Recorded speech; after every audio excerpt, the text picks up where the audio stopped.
তো আসুন আমরা জেনে নিই এই গুরু দীক্ষা নিলে জীবনে কি কি পরিবর্তন আসে। সম্পূর্ণ ভিডিওটি দেখুন, আশা করি ভালো লাগবে।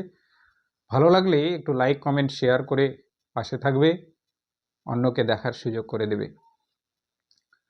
তো দেখুন, তাহলে বীজ আমাদের প্রথম দরকার, ভালো বীজ। ভালো বীজ কোথায় পাবো? দীক্ষা মন্ত্র নেওয়ার জন্যে ভালো বীজই হচ্ছে একজন সদ্গুরু। সদ্গুরু বলতে কি বোঝায় সেটা আবার জানতে হবে। সদ্গুরু বলতে সদাচারী, প্রসাদভুজি, বৈষ্ণব। সদাচারী বৈষ্ণব যদি হয়, তার মুখ মিশ্রিত এই বীজ যখনই কর্ণে পড়বে, প্রবেশ করবে, এবং সেই ভূমিটি যদি উর্বর হয়ে থাকে, কৃষ্ণ পদে মতি, কৃষ্ণ ভক্তির দ্বারা যদি সিঞ্চন করা থাকে, চাষ করা থাকে, তাহলে সেই জমিতে সঙ্গে সঙ্গে বীজ অঙ্কুরিত হয়ে গাছ জন্মানো শুরু করবে। তাই সর্বপ্রথম আমাদের এই সদাচারী বৈষ্ণবের কৃপা আমাদের পেতে হয়। দ্বিতীয়ত,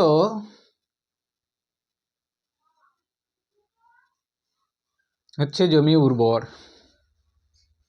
আমরা তো কিছু জানি না। একজন শিষ্য, একজন মানুষ যখন দীক্ষা মন্ত্র হয় না, কোনো গুরুদেবের আশ্রয়ে সে যায়নি, কোনো ভক্ত সঙ্গ সে করেনি, তাহলে বলবেন সেই লোকটি কি দীক্ষা মন্ত্র নেওয়ার মতো নয়? অবশ্যই নেওয়ার মতো। সেই মানুষটি যখন দীক্ষা মন্ত্র গ্রহণ করবে, সদাচারী বৈষ্ণব যিনি হবেন, তিনি সেই সদাচারী বৈষ্ণব দীক্ষা মন্ত্র প্রদান করে তাকে জমি চাষ করার যেসব বিধি আছে সমস্ত বিধি তাকে শিখিয়ে দেবে। তার মধ্যে প্রধান হচ্ছে তুলসী সেবা। তুলসীর সেবা করা হচ্ছে প্রধান বিধি। একটি আমাদের দেহ জমিকে উর্বর করে তোলার প্রধান প্রধান অঙ্গই হচ্ছে তুলসী সেবা। একটা কাঠ সমতুল্য শুকনো জমিতে যেরকম চাষ করতে হয়, সেই রকম তুলসীর সেবার দ্বারা ভক্তি লাভ হয়। এই তুলসীর সেবা প্রসঙ্গে বলতে গিয়ে একটি গল্প কথা মনে পড়ে গেল, না বললেই নয়। একদিন রাধারানী অষ্টসখীদের সঙ্গে বিষণ্ণ বদনে বসে আছেন। বসে থেকে সমস্ত সখীদের বলছেন যে, হে সখীগণ, তোমরা আমাকে বলো, এমন কোন ব্রত আছে যে ব্রত করলে পরে আমি শ্যাম সুন্দরকে লাভ করব, কৃষ্ণ কানাইকে লাভ করব? তোমরা একটু আমাকে বলে দাও দয়া করে। তখন সেই সখীরা বলল, হে রাধে, একটি মাত্র পথ আছে, যে তুমি নিত্যদিন তুলসীর সেবা করো, তুলসীর সেবা পূজা করো এবং তুলসী সেবন করো। ভক্তি ভরে তুলসীকে যদি তুমি সেবন করো, তাহলে দেখবে তুলসীর কৃপায় তোমার ভক্তি লাভ হবে এবং শ্যাম সুন্দরকে লাভ করবে। সেদিন থেকে রাধারানী তখন প্রতিদিন তুলসী গাছে জল প্রদান করে এই তুলসীর পাতা, তুলসী সেবা করে থাকেন। তুলসী সেবা করতে করতে একদিন তুলসী দেবী তখন রাধারানীর সম্মুখে এসে দর্শন দিলেন। অতিময় রূপবতী এক কন্যা, গলায় বনফুলের মালা, কর্ণে কুণ্ডল, এক অতি রূপময় রূপ কন্যা এসে রাধারানীর সম্মুখে দাঁড়ালেন। বলছেন, হে রাধে, তুমি আমার প্রিয় সখী। আজ তুমি মর্তধামে এসে লোকের শিক্ষার্থে, লোক ও শিক্ষার্থে তুমি যে কাজ করে যাচ্ছ সত্যি মোহনীয়। তোমার এই তুলসী সেবায় আমি অতি প্রসন্ন হয়েছি। রাধারানী, আমি তোমাকে বর প্রদান করলাম, তুমি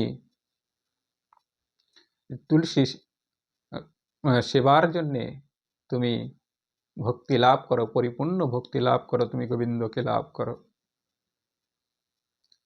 এবং সমস্ত জগতের উদ্দেশ্যে বলে দিলেন, হে জগৎবাসী, আজ থেকে এই রাধারানীর মতো যে তুলসী সেবা করবে তার প্রেম ও ভক্তি লাভ হবে। জয় নিতাই গৌর হরিবল। তাই গুরুদেব মন্ত্র প্রদান করার পরে শিষ্যকে এই তুলসী সেবা এবং সেবন দুটোই শিখিয়ে দিয়ে থাকেন। তুলসী গাছে জল প্রদান করা, স্নান করে তুলসী গাছে জল প্রদান করা। তাই বলে তুলসী গাছে জল প্রদান করতে গিয়ে এক হাতে কখনোই জল প্রদান করতে নেই। সবসময় কুনোয়ের নিচে আরেকটি হাত, দ্বিতীয় হাতটি কুনোয়ের নিচে দিয়ে জল প্রদান করতে হয়। দুটো ঘটিতেই দুটো হাত দিয়ে ধরতে নেই। এইভাবে জল প্রদান করে তুলসীর সেবা করা এবং প্রতিদিন তুলসী পাতা বা মঞ্জুরি যেগুলো আমরা প্রসাদে দিয়ে থাকি, সেই প্রসাদের তুলসী পাতা মঞ্জুরি সেবন করলে পরে কৃষ্ণ ভক্তি লাভ হয়। তো এইভাবে যখন জমিটি, আমাদের দেহ জমিটি যখন চাষ করা হবে, আর এই গুরুদেব যে মন্ত্র প্রদান করেছেন সেই মন্ত্র প্রতিদিন জপ করতে করতে তুলসী দেবীর যেদিন কৃপায় তোমার ভক্তি লাভ হবে, সেদিন দেখবে যে তোমার সেই বীজ অঙ্কুর করা বীজ থেকে নতুন অঙ্কুরিত গাছ জন্ম লাভ করবে এবং জীবনটা তখন ধন্য হয়ে যাবে। কেন? আমরা যখন জন্ম নেই তখন কতই না গোবিন্দের কাছে কেঁদেছি, হে প্রভু, আমরা এই মর্তধামে গেলে কখনোই ভুলে যাব না তোমাকে, তোমাকে সবসময় মনে রাখব, তোমাকে সবসময় তোমার নাম গুণগান করব, কিন্তু মর্তধামে এসে আমরা সমস্ত ভুলে গেছি। এইভাবে যদি করা হয় তাহলে দেখবে ধীরে ধীরে তোমার জীবনের মূল লক্ষ্যে পৌঁছে যাবে, রাধারানীর কৃপা লাভ হবে, ভক্তি পথে মতি হবে, গুরু কৃপা লাভ হবে, ভক্তি পদে মতি হবে, কৃষ্ণ ভক্তি লাভ হবে। তাই স্কন্দ পুরাণে কার্তিক প্রসঙ্গে শ্রী ব্রহ্ম নারদ সংবাদে লিখিত আছে যে যাহারা সর্বদুঃখ হারিণী হরিদীক্ষা লাভ করিয়াছেন, ভূমণ্ডলে সেই সকল পুরুষ তপস্বী, তাহারা কর্মনিষ্ঠ, তাহারাই শ্রেষ্ঠ। তো এই সর্বদুঃখ হারিণী এই দীক্ষা কিন্তু জীবনের আমূল পরিবর্তন ঘটিয়ে থাকে।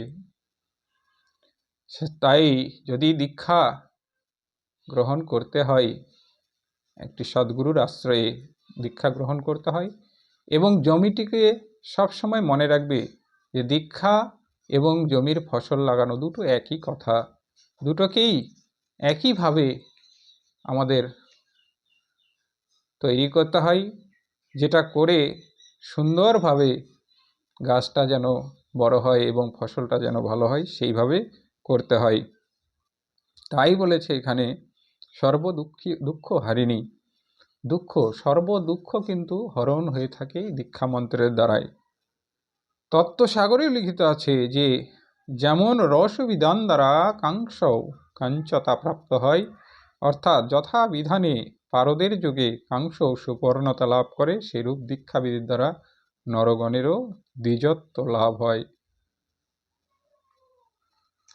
এই দীক্ষা মন্ত্রের দ্বারা মানুষের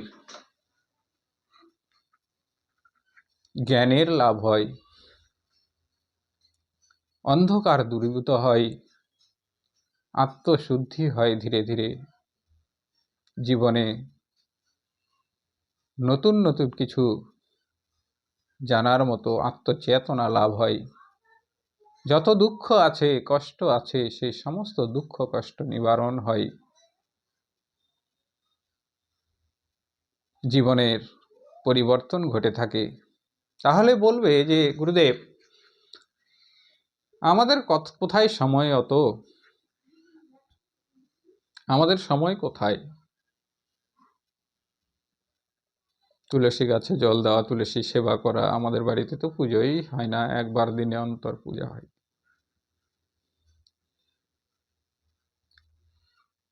তাহলে বলবো, বলো আমরা কোন জমিতে চাষাবাদ করতে যাচ্ছি? যে জমিতে মনে করো জঙ্গল হয়ে আছে, সেই জঙ্গলের মধ্যে কিন্তু ফসল হবে না। হবে কি? সেই জমিটাকে ফসল উপযোগী করে তুলতে হবে। তার জন্য কি করতে হবে? সমস্ত জঙ্গলকে পরিষ্কার করতে হবে। জীবনে দীক্ষামন্ত্রের দ্বারা যদি আমূল পরিবর্তন ঘটাতে চাই, তাহলে তোমাকে জীবনটাকেও কিছু পরিষ্কার পরিচ্ছন্ন করতে হবে, জমিটা পরিষ্কার করতে হবে। জীবনের জমিটাকে একটা নিয়ম বিধি করে নিতে হবে, যেন আমি স্নান করার পরে অবশ্যই তুলসী গাছে জল দিতে পারি। দিনন্তর একবার পুজো হলেও যেন পুজোর তুলসী পাতাটা প্রসাদ হিসাবে নিতে পারি। এগুলোই হচ্ছে জমি পরিষ্কার করা। এইভাবেই জমি পরিষ্কার করতে হবে। আর একটা জিনিস হচ্ছে কি, সময় গেলে সাধন হয় না। সময়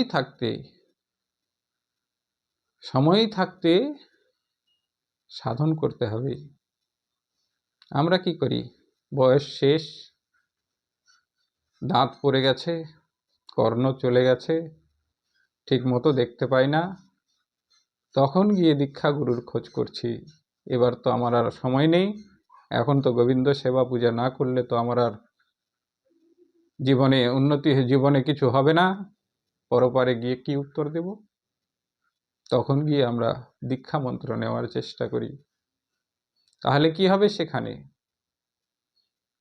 সেখানে গুরুদেব বলে দিল এক মন্ত্র, কর্ণে পড়লো এক মন্ত্র, আমি শুনতে পেলাম আর এক মন্ত্র, এবার মুখে বলছি হবি বল। হরি বল বলেছে গুরুদেব, আমি বলছি হবি বল, আমার তো উচ্চারণ হচ্ছে না। এইভাবে অসময়ে যদি আমরা জমিতে চাষ করি, যে ফসল হয়, যে ফসল শ্রাবণ মাসে লাগাতে হয়, সে ফসল যদি আমরা ভাদ্র মাসে গিয়ে লাগাই, সেই জমিতে কি ধান হবে? বলো।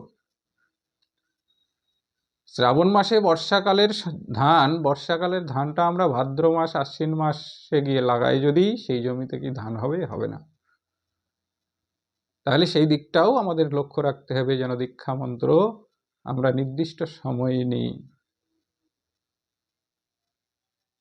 দীক্ষা মন্ত্র নেওয়ার সবচেয়ে বড় ভালো সময় হচ্ছে শিশুকাল। আচ্ছা, শিশুকালও পেরিয়ে যদি যায়, যুবককালে অবশ্যই দীক্ষা মন্ত্র নেওয়া উচিত। কেননা সবচেয়ে বড় সাধন ভজন হয়ে থাকে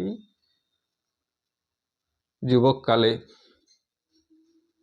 সেই সাধন ভজনের এক তত্ত্ব আছে, শিক্ষা গুরুদেবরা দিয়ে থাকেন।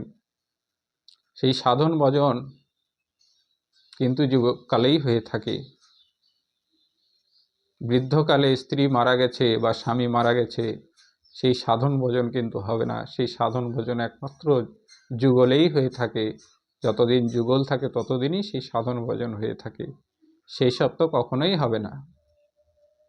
তাহলে দীক্ষা মন্ত্র জীবনের যে পরিবর্তন ঘটায়, সেই পরিবর্তনকে পেতে গেলে, সেই পরিবর্তনকে জানতে গেলে, সেই পরিবর্তনকে লাভ করতে গেলে আমাদের তিনটা জিনিসকে মনে রাখতে হবে। এক নাম্বার হচ্ছে বীজটা যেন ভালো হয়। 2 নাম্বার জমি যেন উর্বর হয়। 3 নাম্বার সময় মতো সেই জমিতে ফসলটা লাগানোর চেষ্টা করতে হবে। তাহলে দেখবে জীবনে কৃষ্ণ ভক্তি নামক বীজের অঙ্কুরিত হয়ে কৃষ্ণ ভক্তি নামক বৃক্ষের জন্ম নেবে, যে বৃক্ষের সারা জীবন ফুল ফলে ভরে থাকবে। জয় নিতাই গৌর হরিবল। সর্বসাধু গুরু বৈষ্ণব চরণে দণ্ডবত প্রণাম জানিয়ে আজকের মতো এখানেই বিশ্রামে রাখছি। জয় নিতাই গৌর হরিবল।